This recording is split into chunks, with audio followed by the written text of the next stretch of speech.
예, 2023년 새해가 밝았습니다. 1월 1일이고요. 모자를 쓰고 있죠. 이 모자는 이제 제 모교라고 할까요?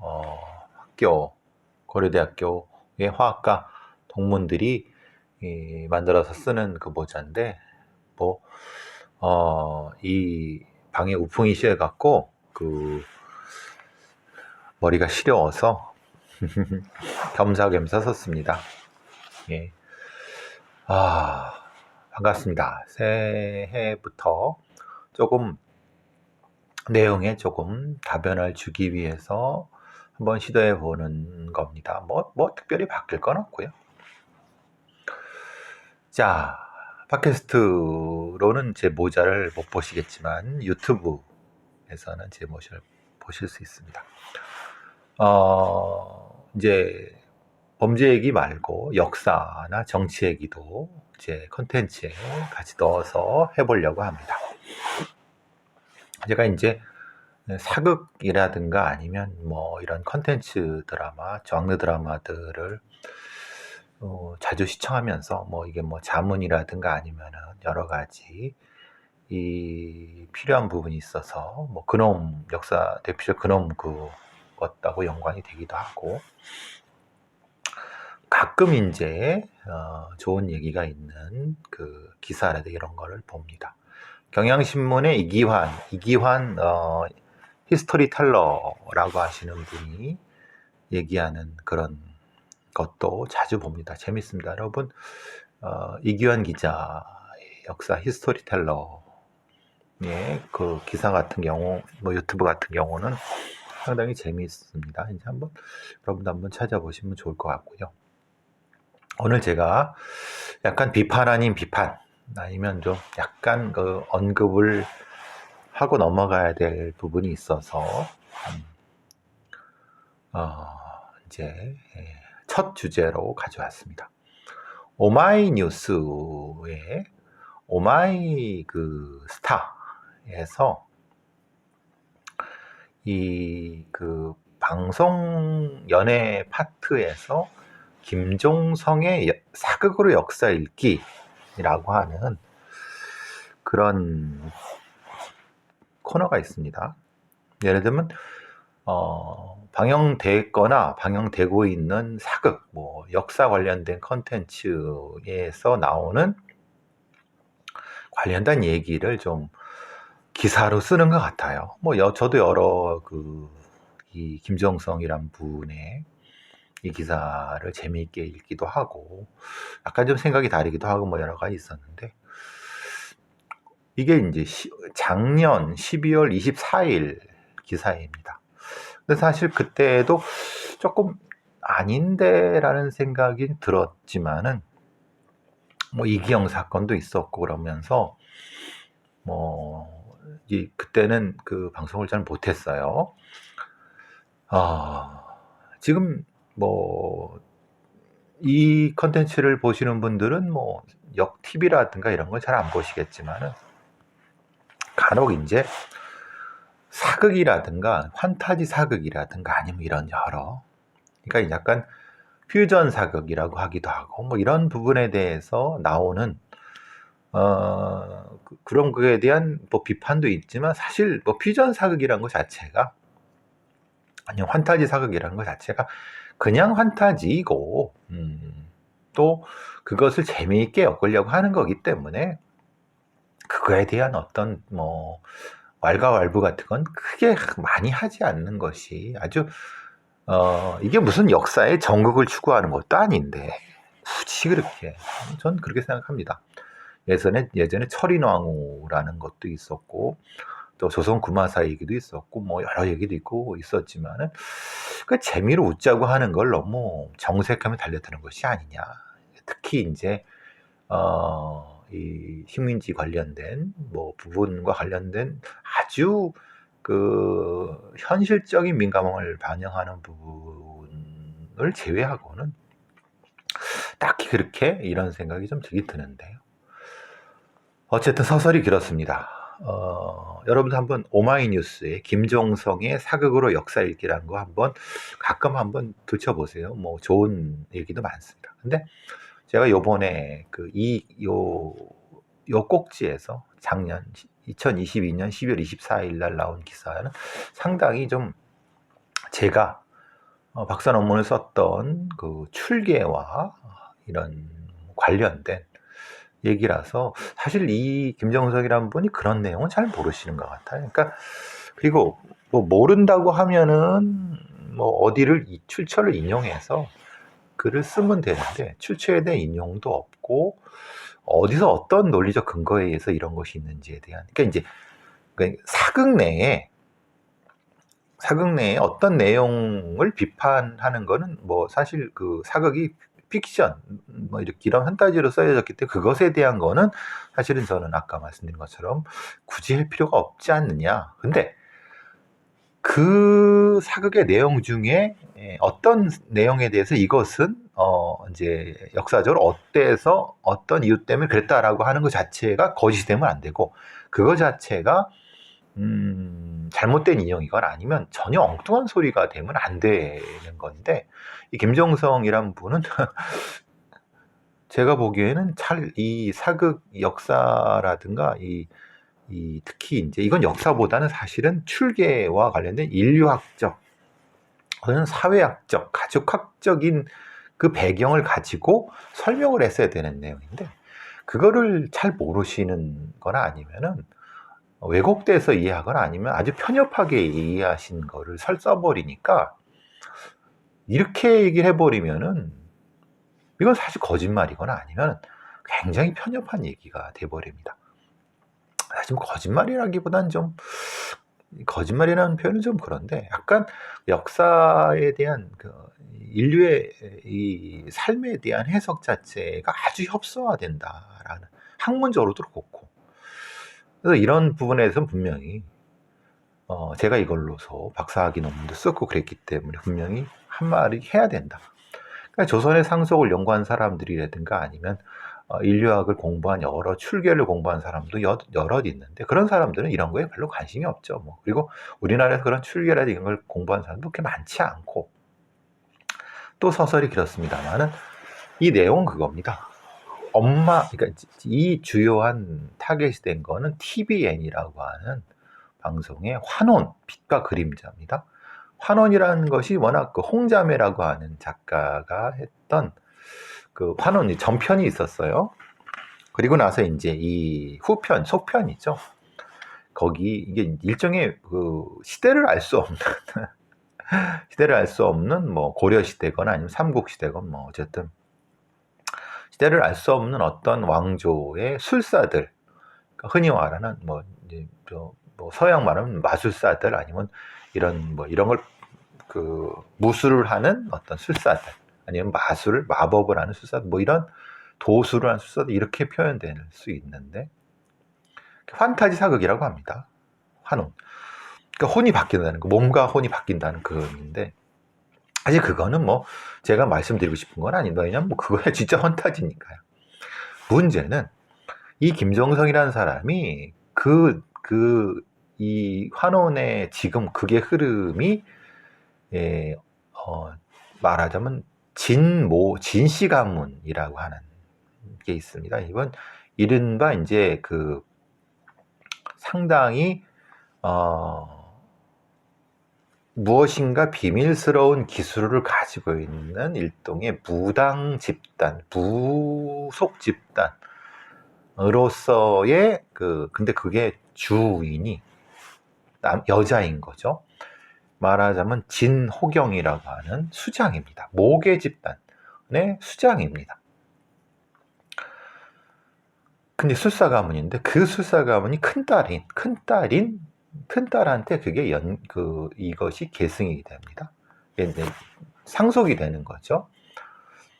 근데 이런 것이 실제로 엄마에서 딸로 고대 여성의 지위 세습이 가능했던 결정적인 이유라는 제목하에서 그 부분에 대한 설명을 하고 있습니다. 근데 그 설명이 너무 좀 허황되고 황당해서, 그러니까 이제 환타지 사극의 내용은 황당할 수 있죠. 그런데 출계라든가 가계의 상속이라든가 이런 부분은 인류가 살아온 과정에 대한 역사적인 사실이면서 인류학적 그리고 가족학적인 학문적 팩트가 있는 부분입니다. 그러니까 이거를 설명하는 것은 굉장히 학문적으로 중요한 부분인 겁니다. 그런데 그것을 좀 엉성하게 설명을 해버리니까 예를 들면 이런 거죠. 그러니까 이제 어머니로부터 딸한테 일종의 가문의 어떤 그 계승권, 이 가장권이 승계되는 그 부분이 실제로 어떻게 가능하게 됐느냐라는 걸 설명을 할 때 이 사람은 여성 후손에게 대물림되는 공적 지위라고 이렇게 얘기를 하고 있습니다. 그러니까 여성이 가지고 있던 공적 지위를 그 가문의 여성 후손에게 대물림되는 사회는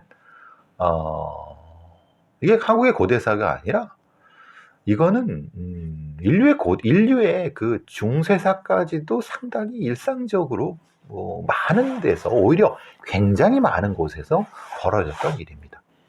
우리나라 같은 경우도 조선 전기 중기까지도 이 어머니의, 그러니까 말하자면 모 측에 있는 가문에서 상속되었던 땅이 그대로 딸한테 전수가 되는, 그러니까 어머니 집안에서 어머니가 가지고 왔던 땅과 노비가 딸한테 그대로 넘어갑니다. 그러니까 이것은 아버지한테는 한 번도 이렇게 뭐 소유 이런 거 없이 그냥 별산이 되는 겁니다. 이걸 별산제도라고 하는 거거든요. 우리나라의 가족제도 중에 가장 독특한 것이 다른 나라와는 달리 별산, 즉 하나의 어떤 가족을 구성하고 있는 구성원 중에서 재산이 별산으로 각각의 이름에 의해서 따로따로 매겨진 부분입니다. 그 내용을 모르니까 이 김종성이라는 사람이 그게 왜 그런 건지 모르는, 공산제도와 별산제도에 대한 의미를 모르니까 그 얘기를 할 수가 없는 거죠. 그래서 단순하게 예를 들면 삼국사기와 삼국유사에서 나오는 뭐 아령, 예를 들면 이런 겁니다. 우리가 이제 박혁거세의 알 태어난 그런 아시죠? 그러니까 계령의 뭐 옆구리에서 여가 나왔다라고 해서 그게 뭐 여자였다 이런 얘기가 나오는데, 사실 이것보다는 이 얘기는 그게 아니라 왕비족에 대한 얘기입니다. 이제 그러니까 이제 우리나라의 고대 역사에서 왕비족의 존재에 대해서는 많은 일종의 주장하시는 분도 많고, 그 부분에 대해서는 저도 일정 정도는 동의를 하는 부분인데, 그렇게 왕비족이 어떻게 형성이 돼 있고 그 왕비족이 사라지고 있는 어떤 역사적 의미에 대한 설명을 해야지 지금 이것이 연결이 되는데, 그런 내용을 가지지 않고, 그러니까 고대 고구려의 이 왕비족의 형성이라든가 칠라의 왕비족 형성이라든가 또한 백제라든가 아니면 뭐 가야의 왕비족 뭐 그리고 이런 부분에 대한 역사적 지식이 없는 상태에서 이런 걸 설명하려니까 웬 엉뚱한 얘기를 해버리는 거예요.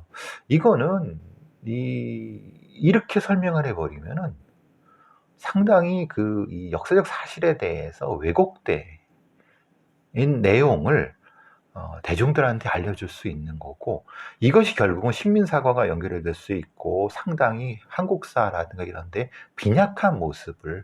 천박하고 빈약한 모습을 내줄 수밖에 없는 부분입니다. 그러니까 이게 사실 아니 저렇게 해석할 수도 있지라고 하지만 사실은 저 해석은 기본적인 요소를 갖추지 못한, 그냥 대충 석사 정도 공부도 하지 않은 그냥 대중평론가가 책 한두 개 읽고 얘기해 버리는 거예요. 아니 그거는 그냥 할 수 있죠.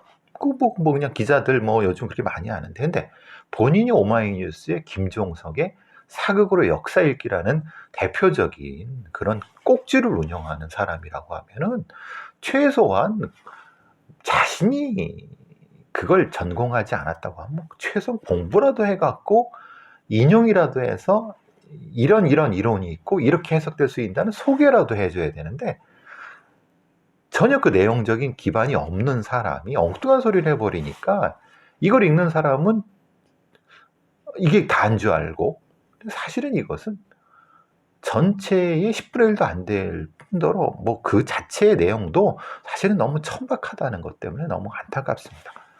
이 예를 이런 거예요.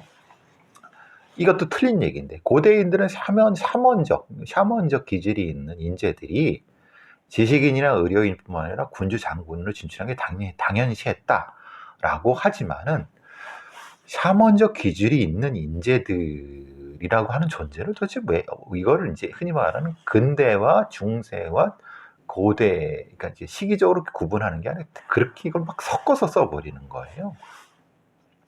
고대에는 사회적으로 축적된 지식이 많지 않았다라고 하고 있습니다. 여기서 말하는 사회적이라는 게 도대체 무슨 의미일까요?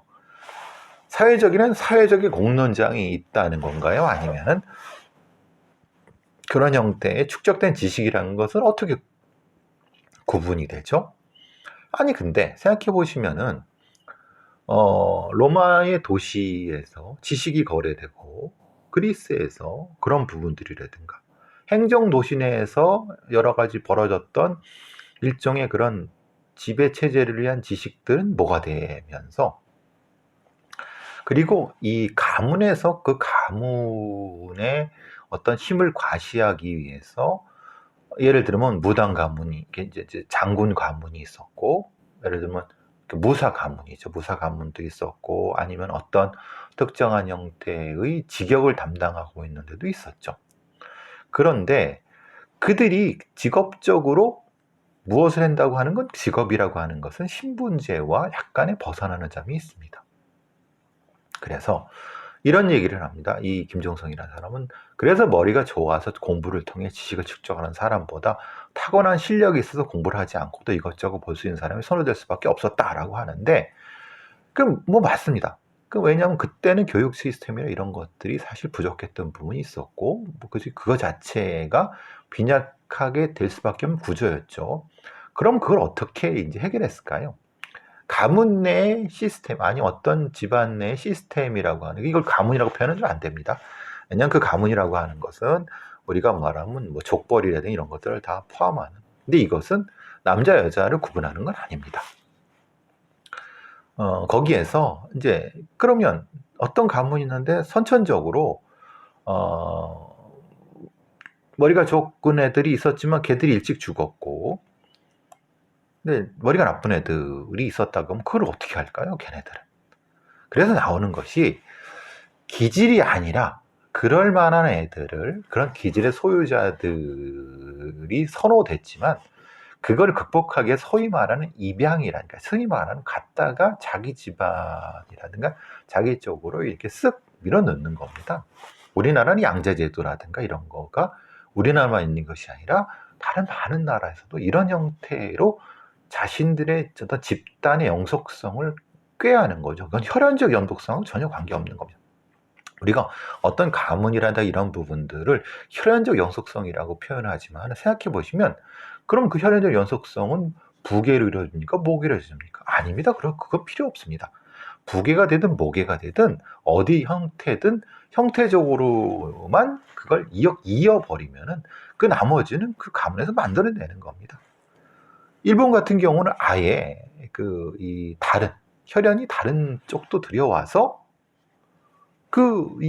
어떤 집단의 영속성을 유지할 수 있게끔, 그 중에 하나가 유일하게 이제 뭐 부계 쪽으로 쭉 연결이 된다고 하지만, 그것도 사실은 부계 쪽으로 연결되는 거의 핵심적인 부분은 친양자제도 같은 경우, 여러 청제 중에 다시 또 이런 제도적 보완이 있었던 겁니다.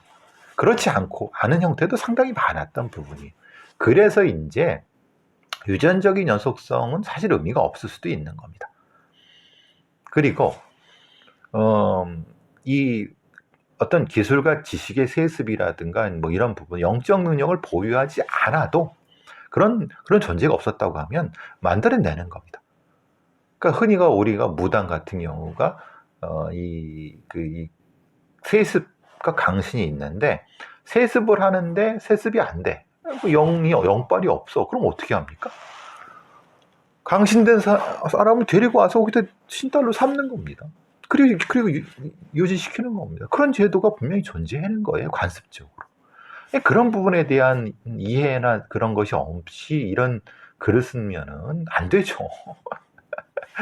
말하는, 그리고 왕비족에 대한 부분, 그러니까 흔히 말하는 이 근친혼, 그러니까 그 집단의 어떤 재산이 외부적으로 이 노비든 재산이든 이게 나가지 못하도록 하기 위해서 근친혼이 유지되는 거거든요.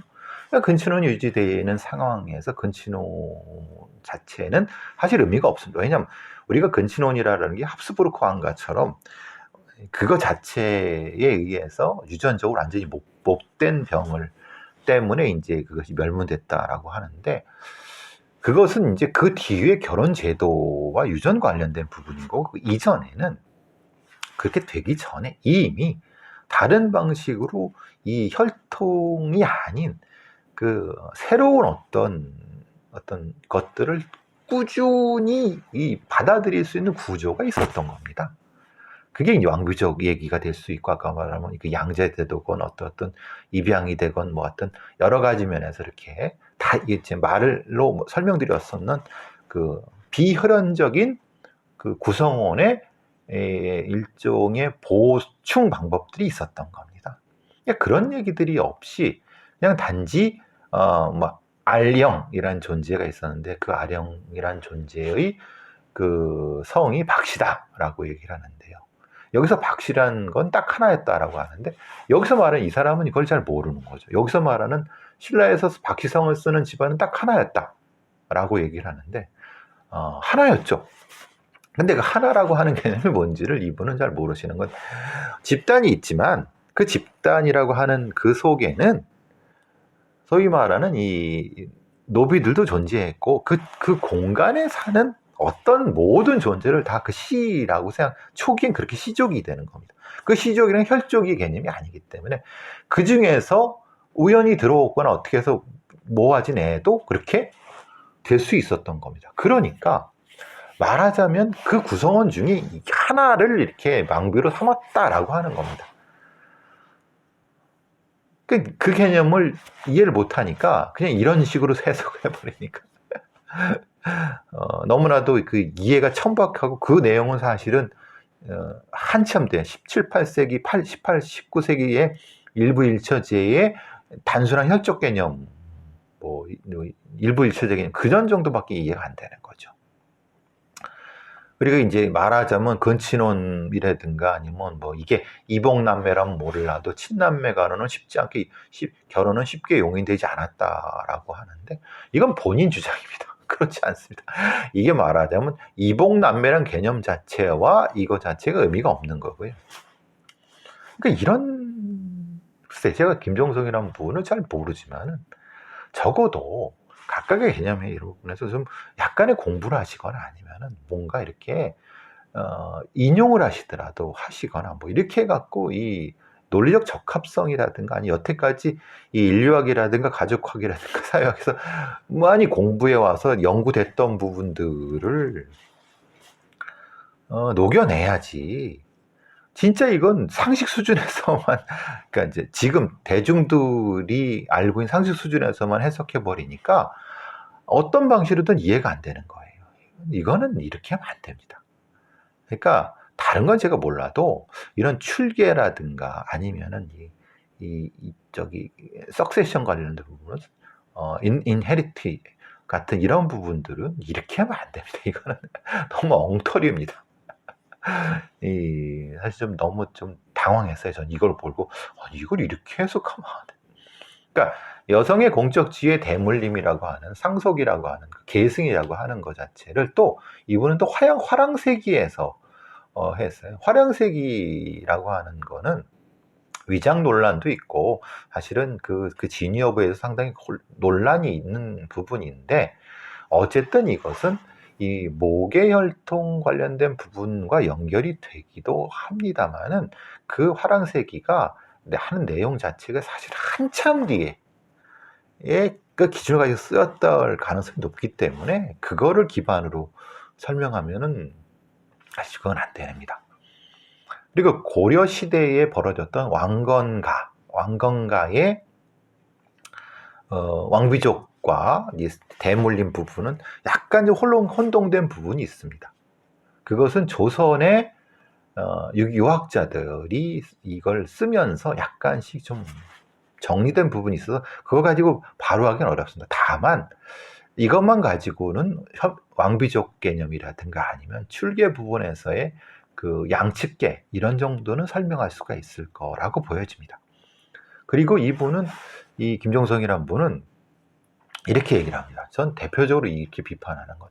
고대 사회에서 여성의 공적 지위가 여성 후손에 의해서 대물림이 되는 일이 많았던 결정적인 이유가 고대 사회 남성이 여성의 지위를 존중해 줬기 때문이 아니라 고대 사회 체제가 여성의 힘을 인정해 줬다라고 해요. 고대 사회 예를 들면은 여자 무당이 남자 무당 훨씬 많았다라고 얘기가 되고 있고, 그래서 여성이 사회적 헤게모니를 접근하기 높았다.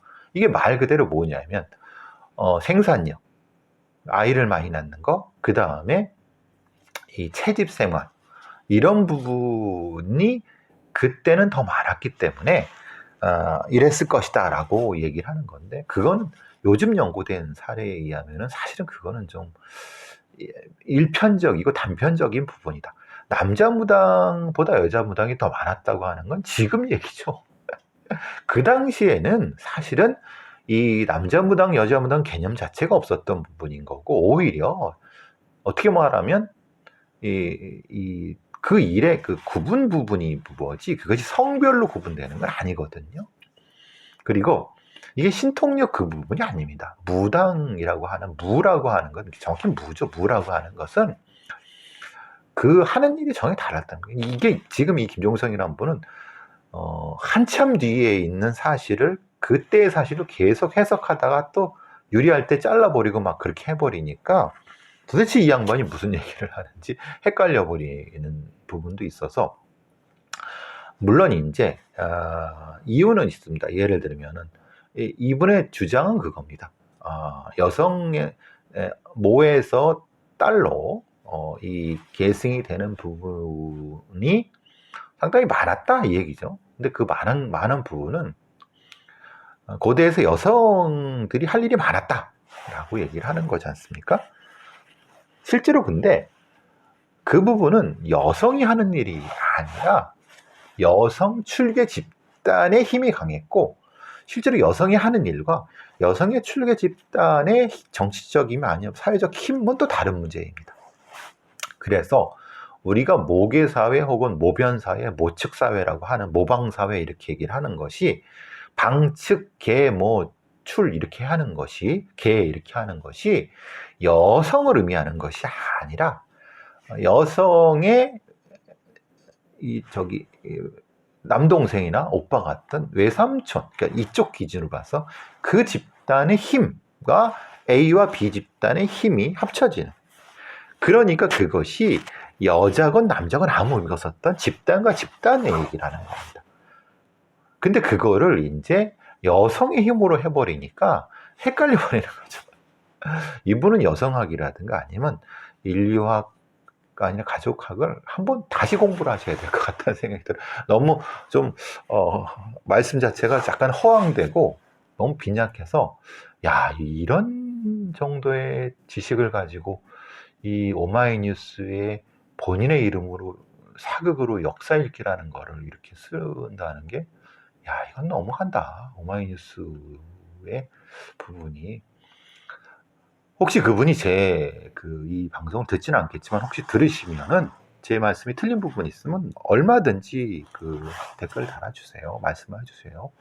저는 이 조선의 상속으로 박사학위 논문을 쓴 사람이고, 다양한 출계라든가 상속 부분에 대한 연구를 꽤 한 사람입니다. 박사학위 논문 정도로. 어쨌든 앞으로도 계속 역사 관련된 콘텐츠라든가 역사 관련된 부분에서는 이렇게 좀 따끔한 얘기를 할 겁니다. 제가 틀렸으면 틀린 부분에선 수정을 할 것이고요. 자, 오늘 어땠습니까? 감사합니다. 이렇게 시작해 보는 거죠. 이제 네, 첫 번째 역사 컨텐츠는 여기서 마치도록 하겠습니다. 감사합니다.